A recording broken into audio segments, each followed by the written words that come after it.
जय गुरु जी संगत जी। वीडियो को लाइक कीजिए, चैनल को सब्सक्राइब कीजिए और बेल आइकन को प्रेस कर दीजिए ताकि आपको लेटेस्ट वीडियो की जानकारी अच्छे से मिल सके।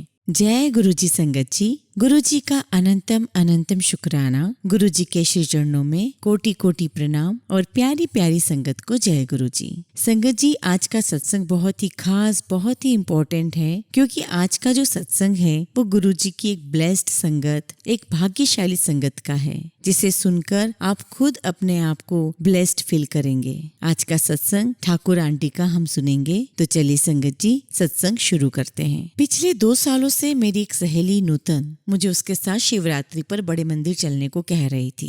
नूतन एक ब्यूटी पार्लर चलाती है और जब भी मैं उसके यहाँ जाती तो वह गुरु कृपा के बारे में मुझे पर्याप्त बातें बताती, पर मैं अपना जाना टालती रही। शायद अभी गुरु जी का आदेश नहीं था, क्योंकि मेरे ईश्वर से मिलने की महत्वपूर्ण घड़ी अभी नहीं आई थी। इसका एक और कारण यह भी था कि मेरे हस्बैंड किसी बाबा या संत के यहाँ जाने के इच्छुक नहीं थे। हालांकि मैं 1997 से एक संत की भक्त रही थी। मैं शिरडी साईं बाबा को भी इतना मानती थी कि मुझे कहीं और जाने की आवश्यकता ही नहीं लगी। हर गुरुवार मैं साईं बाबा के मंदिर में भजन गाती थी।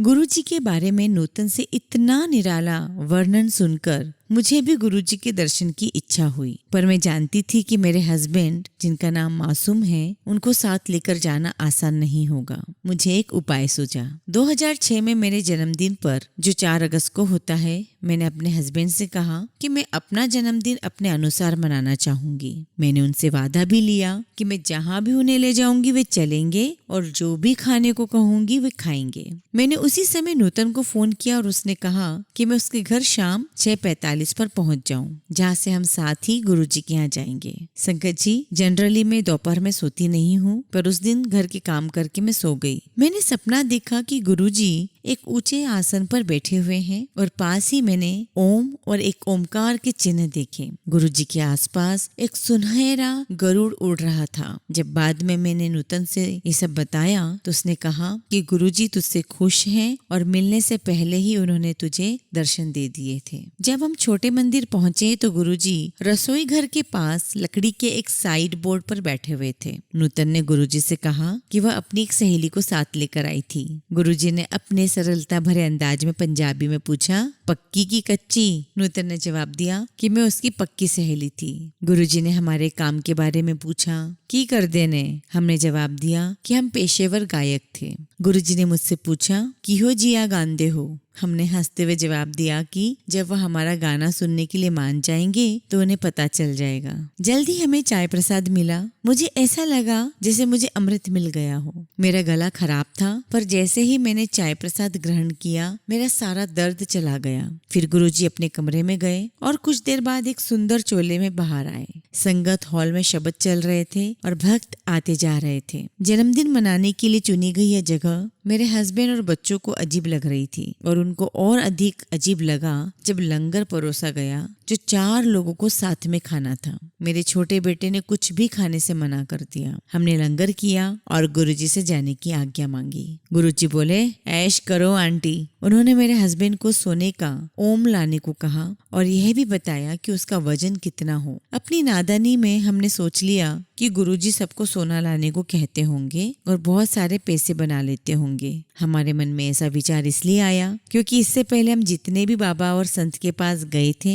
उनका बस एक ही उद्देश्य था, पैसे बनाना। मैंने नूतन से इसके बारे में बात की और वह बोली कि गुरुजी ने जैसा कहा है वैसा ही करना है। गुरुवार को जब हमने गुरुजी को सोने का ओम लाकर दिया तो गुरुजी ने मेरे हस्बैंड की जन्म तिथि पूछी और फिर उन्होंने मेरे हस्बैंड को वो ओम गले में पहनने को कहा। अपनी मूर्खता में मैंने गुरुजी से पूछने की हिम्मत कर ली कि क्या मुझे भी कुछ मिलेगा। गुरुजी बोले, ओ कमली, इक्को ही कनेक्शन हैगा, अर्थात पगली एक ही कनेक्शन है। यह मेरी समझ के बाहर था। मैं इतनी श्रद्धा के साथ आई थी और मुझे कुछ नहीं मिला, और वही मेरे हस्बैंड, जिन्हें बिल्कुल श्रद्धा नहीं थी, उन्हें ओम का आशीर्वाद प्राप्त हुआ। फिर मेरे गुरुजी ने मेरे हस्बैंड से पूछा कि वह किस जगह से थे। मेरे हस्बैंड बोले कि वो जम्मू से थे। गुरुजी ने मेरी ओर मुड़कर पूछा कि क्या मैं सरदारनी थी और अंबाला और चंडीगढ़ से थी। मैंने मन में सोचा कि गुरुजी ये कैसे जानते थे, जबकि नूतन को भी इस बात का पता नहीं था। फिर हमने गाना गाया और गुरुजी ने हमें आशीर्वाद दिया। समय बीतता गया और हम छोटे मंदिर शनिवार या रविवार को जाने लगे।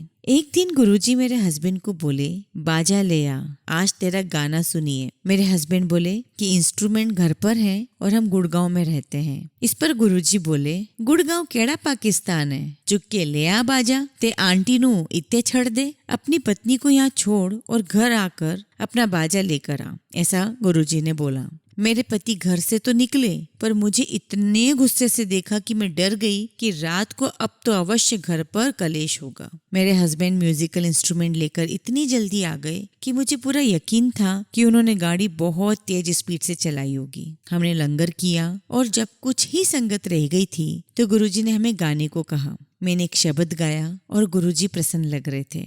उन्होंने मेरे हस्बैंड को गजल गाने को कहा जो उन्होंने गाई। फिर गुरुजी ने मेरी ओर देखा और मैंने एक और भजन गाया। फिर गुरुजी लता मंगेशकर का पुराना गाना सुनना चाहते थे। मैं उसके लिए तैयार नहीं थी और सोच में पड़ गई कि क्या गाऊं। तभी मेरी निगाह एक गाने पर पड़ी जो मैं अपने साथ सूची में एक लिस्ट में लेकर आई थी। गाना था, तुम ही मेरे मंदिर, तुम ही मेरी पूजा, तुम ही देवता, और मैंने यह गाना गाया। गुरुजी प्रसन्न हुए और बोले कि मेरी आवाज बहुत सुरीली है। उनके शब्द थे, कुड़ी दी आवाज बड़ी मिठी है। हमने गजलें गाई, डुएट गाने गाए और अन्य गाने भी गाए। ऐसा कई महीनों तक चलता रहा। हमें समझ नहीं आया कि क्यों हमेशा गुरुजी हमें बिठाते और अपनी प्रेजेंस में गाना गवाते। वास्तव में वह हमें आशीर्वाद प्रदान कर रहे थे। वह हमेशा हमें कहते, अंकल अपना बाजा लेकर आ, हिट गाने और एल्बम नहीं बनाने। गुरुजी से मिलने से पहले हम बहुत बड़े आर्थिक संकट का सामना कर रहे थे। हमारे बच्चे भी अवाज्ञाकारी, बिल्कुल कहना नहीं मानने वाले हो गए थे। हमारे आपस का रिश्ता भी बिगड़ता जा रहा था।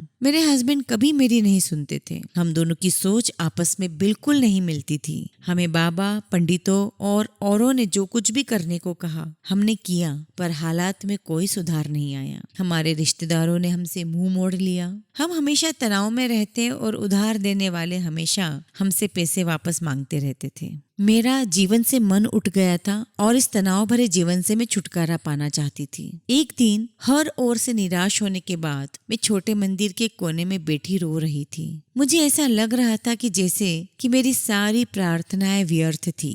पहले मैं कृष्ण भगवान को पूछती थी, फिर साईं बाबा को, और फिर मैं यहाँ गुरुजी के चरणों में आकर बैठी थी। मैं यह सब क्यों और किसके लिए कर रही थी? मुझे यहाँ से क्या मिलेगा? हाँ, ये सच था कि थोड़े समय के लिए मुझे मन की शांति मिलती थी, परंतु जैसे ही मंदिर के बाहर आती, आर्थिक परेशानियों की चिंताएं फिर मुझे घेर लेती। मैं सोच रही थी कि या तो भगवान को पूजना व्यर्थ था, या मेरी सारी प्रार्थनाएं व्यर्थ थी, या मैं किसी एक स्थान पर टिक नहीं पा रही थी और बस ऐसे ही एक बिन पैंदे के लोटे के समान हो गई थी। अगर मुझे एक स्थान से कुछ नहीं मिलता तो मैं स्वार्थी होकर तुरंत किसी और की पूजा करने लग जाती। मेरे मन में हजारों शंकाएं थी। अचानक यह शब्द चलने लगा, गुरु मेरी पूजा, गुरु गोविंद, गुरु मेरा पार ब्रह्म, गुरु भगवंत। शब्द के बीच में बांसुरी की हल्की ध्वनि सुनाई दे रही थी। मैंने तुरंत एक चमत्कारी बदलाव देखा।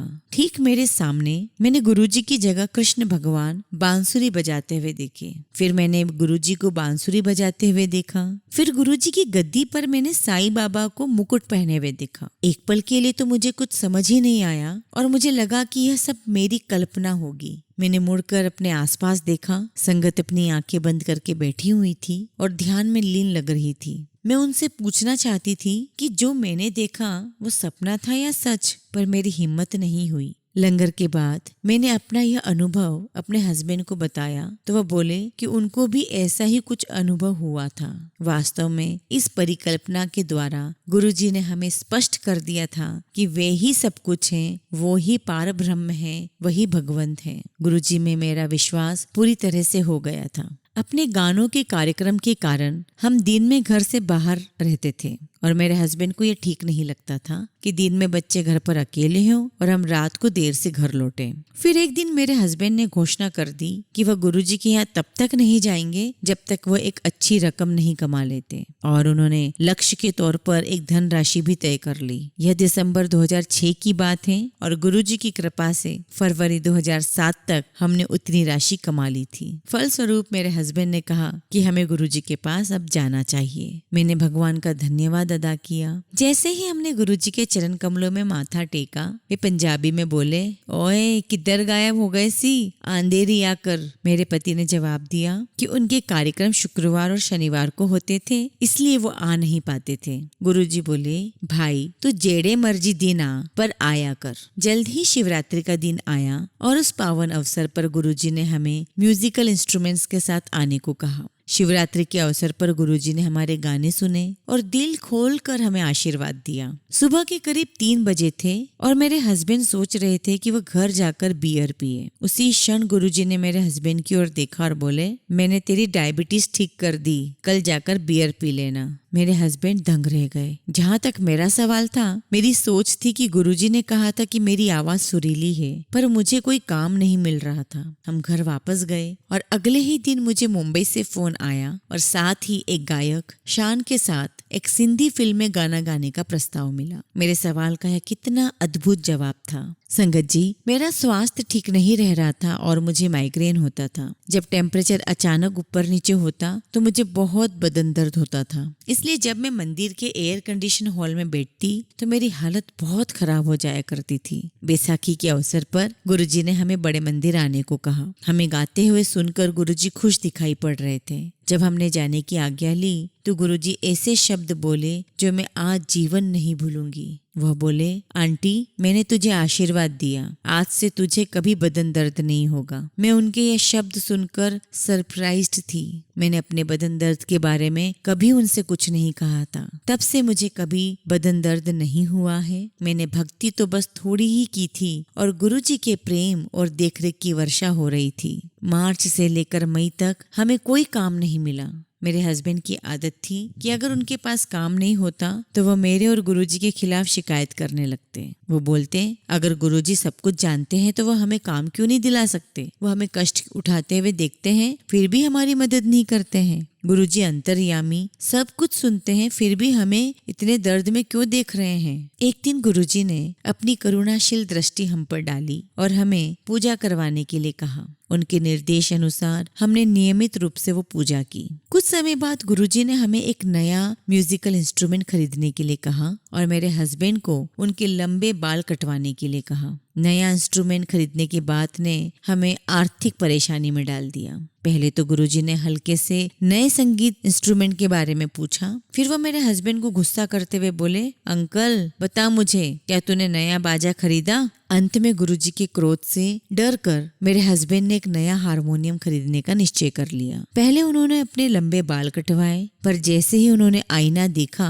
वह मुझ पर चिल्लाए। उन्हें ऐसा लगा कि उनका स्टाइल अब खराब हो गया था। जब हम मंदिर गए, सबने मेरे हस्बैंड के नए हेयर स्टाइल की बहुत तारीफ की और कहा कि वह 10 साल जवान लग रहे हैं। गुरुजी मेरे पति के साफ सुथरे बाल देखकर बहुत खुश हुए। वे मुस्कुराते हुए बोले, तेनू बंदा बना दिता, और यह भी बोले कि पहले वह जानवर की तरह दिखते थे। फिर उन्होंने मासूम को नया म्यूजिकल इंस्ट्रूमेंट नहीं लेकर आने के लिए डांटा।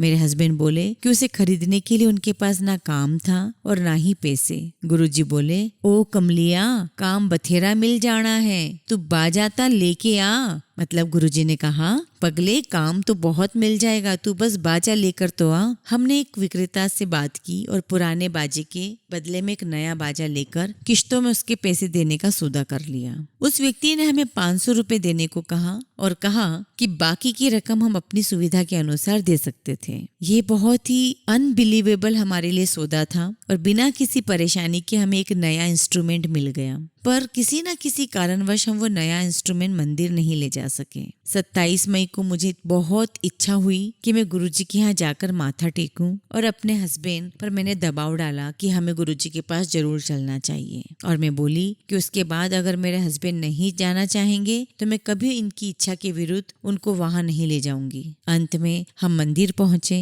उस दिन गुरुजी बहुत गुस्से में लग रहे थे। मैंने कभी उनका ऐसा रूप नहीं देखा था, पर फिर भी मैं गुरुजी के चेहरे से अपनी दृष्टि हटा नहीं पाई। मुझे एक अजीब सा एहसास हो रहा था कि मैं फिर कभी गुरुजी के चरण कमलों में नहीं आ पाऊंगी। आने वाले समय को लेकर मैं बहुत बेचैन और चिंतित थी। फिर अचानक से गुरुजी कुछ शब्द बोले जो मैं मरते दम तक नहीं भूलूंगी। हुण मैं तुड़ जाना है, मेरे कोल टाइम घट है, अर्थात अब मुझे जाना है, मेरे पास अधिक समय नहीं है। मैंने उनके शब्दों को समझा नहीं और मुझे लगा कि वो पंजाब जाने की बात कर रहे हैं और मुझे लगा कि अब उनके दर्शन के लिए जा पाना मेरे लिए भी संभव नहीं होगा। गुरुजी ने अन्य संगत से भी बातें की और उनके कहे गए शब्द सदा के लिए मेरे दिल में कैद हो गए। गुरुजी को देखते हुए मुझे लगा कि अब वो हमें गाने के लिए नहीं कहेंगे और गुरुजी का हमारा ये इंस्ट्रूमेंट के बारे में पूछने का तो सवाल ही नहीं उठता था। परंतु उसी क्षण गुरुजी ने मेरे हस्बैंड से पूछा कि क्या वो नया बाजा लेकर आए थे और मेरे पति ने हामी भरी। फिर गुरुजी मेरे पति को बोले, तू इतना तनाव में क्यों है? जाने से पहले मैं तेरा बाजा ब्लेस करूंगा, जा जल्दी अपना बाजा लेकर आ। फिर गुरुजी ने यह सब यादगार शब्द कहे, मैं तेरा बाजा ब्लेस करने के बाद ही जाऊंगा। मेरे पति जल्दी से बाजा लेकर आए। गुरुजी ने हमारे गाने सुने और इस तरह उस नए बाजे को अभिमंत्रित किया। एक और विशेष बात हुई थी। मैंने घर पर कुछ गाने तैयार किए थे सुनाने के लिए, वहां मैंने कुछ और ही गाना आरंभ कर दिया। मेरे हस्बैंड ने मुझे गुस्से से याद दिलाया कि मुझे कोई और गाना गाना था, पर गुरुजी की इच्छा के आगे किसकी चल सकती थी। मैंने जो गाना गाया वो गुरुजी की इच्छा थी।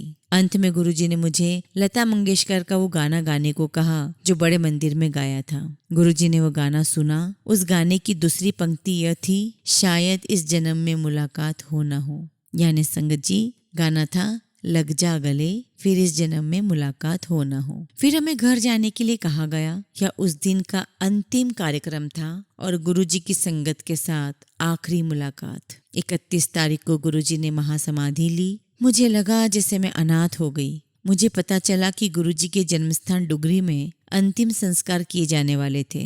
मेरे हस्बैंड की तबीयत ठीक नहीं थी, इसलिए हम वहां नहीं जा सकते थे। यह सोचकर कि मैं डुगरी नहीं जा पाऊंगी, मैं बाथरूम में जाकर बहुत रोई। पर रात को करीब 8 बजे मुझे नूतन से पता चला कि अंतिम संस्कार अगली सुबह 11:30 बजे बड़े मंदिर में किया जाएगा। यह सोचकर कि महासमाधि लेने के बाद भी गुरुजी ने मेरी इच्छा पूरी की और मैं फिर रोई। मेरे पति मानसिक रूप से बहुत बुरी हालत में थे। उन्हें इस बात का बहुत पछतावा हो रहा था कि जब गुरुजी मानव रूप में थे तो वह भगवान से जुड़ नहीं पाए। गुरुजी ने उन्हें पूरी तरह से बदल दिया था। यह घटना गुरुजी की महासमाधि से 2 दिन पहले की है। मैं नहाकर ही निकली थी जब मैंने देखा कि मेरे हस्बैंड ने जो ओम का लॉकेट पहना हुआ था उसमें से इंद्रधनुष जैसी किरणें निकल रही थी। यह वही लॉकेट था जो गुरुजी ने अभिमंत्रित करके दिया था। मैंने सोचा कि शायद लॉकेट पर रोशनी पड़ने से ऐसा हो रहा होगा, पर फिर मैंने देखा कि उस पर कोई रोशनी नहीं पड़ रही थी। वो किरणें मेरे ऊपर पड़ी और मुझे झुरझुरी आ गई। मुझे कुछ समझ नहीं आ रहा था। बाद में मुझे याद आया कि लॉकेट अभिमंत्रित करते समय गुरुजी ने क्या कहा था, तुम दोनों का कनेक्शन एक ही है। मुझे याद आया कि गुरुजी ने कहा था कि वे हमारे घर आएंगे। अब कैसे गुरुजी हमारे घर आएंगे और किस रूप में आएंगे, ये मैं सोचती रही। अगले दिन जब मैं पूजा करने के लिए अपने मंदिर गई तो एक अप्रत्याशित घटना मेरी प्रतीक्षा कर रही थी। मेरे मंदिर में उज्जैन के महाकालेश्वर मंदिर की एक छोटी सी तस्वीर है। तस्वीर में एक शिवलिंग है और उस शिवलिंग के बीचों बीच एक सुनहरा सांप है। वह तस्वीर हमारे पास सालों से है, पर उस दिन वो सांप उस तस्वीर में दिखाई नहीं दे रहा था। उसकी जगह मुझे गुरु नानक देव जी दिखाई दिए। मुझे अपनी आंखों पर विश्वास नहीं हो रहा था। मैंने तुरंत अपने पति को जगाया और उनसे कहा कि वो आकर देखें क्या उन्हें भी वही सब दिख रहा है जो मुझे दिख रहा है। कितना अद्भुत तरीका था गुरुजी का हमारे घर आने का और हमें उस बात का अनुभव कराने का। महासमाधि के बाद 40 दिन तक बड़े मंदिर में सुखमनी साहिब का पाठ चला। वहां हम प्रतिदिन जाते थे। एक दिन मैं बाथरूम में फिसलकर गिर गई और हमारा बड़े मंदिर जाना मुश्किल लग रहा था। हमने शाम को घर में ही पूजा करने का और फिर कड़ा प्रसाद का भोग लगाने का निश्चय किया। शबद के लिए मैंने टीवी पर वो चैनल लगा दिया जिसमें अमृतसर से लाइव गुरबानी का प्रसारण होता है। गुरुजी की तस्वीर के आगे बैठकर मैं इतना ध्यान मग्न हो गई कि मुझे समय का पता ही नहीं चला। शाम की सैर कर जब मेरे हस्बैंड लौटे तो उन्होंने मुझसे पूछा कि क्या मैंने प्रसाद बनाया था। मैं बोली कि अभी मैंने नहीं बनाया। वो बोले कि कड़ा प्रसाद की सुगंध पूरे घर में महक रही है। इस पर मैंने कहा कि अवश्य हमारे पड़ोसियों ने हलवा बनाया होगा। तभी बच्चे भी खेलकर आए और मैंने उनसे कहा कि वो देखकर आए कि क्या वास्तव में पड़ोसियों के घर हलवा बना है। बच्चों ने आकर बताया कि पड़ोसी के घर में तो अंडे की भुर्जी बनी थी और उन्होंने यह भी कहा कि पड़ोसी के घर से तो अंडों की गंध आ रही थी और कड़ा प्रसाद की सुगंध तो सिर्फ हमारे घर से ही आ रही है। मुझे अनुभूति हुई कि गुरुजी मुझे याद दिला रहे थे कि प्रसाद बनाना अभी बाकी था। मैंने जल्दी से प्रसाद बनाया और फिर पूजा घर में गुरुजी की तस्वीर के आगे भोग लगाया। मुझे पूरा विश्वास है कि मुझे आशीर्वाद देने के लिए गुरुजी मेरे घर आए थे। गुरुजी की दृष्टि सदा हम पर रहती है। मैं गुनगुनाई, अगम अगोचरा तेरा अंत ना पाया।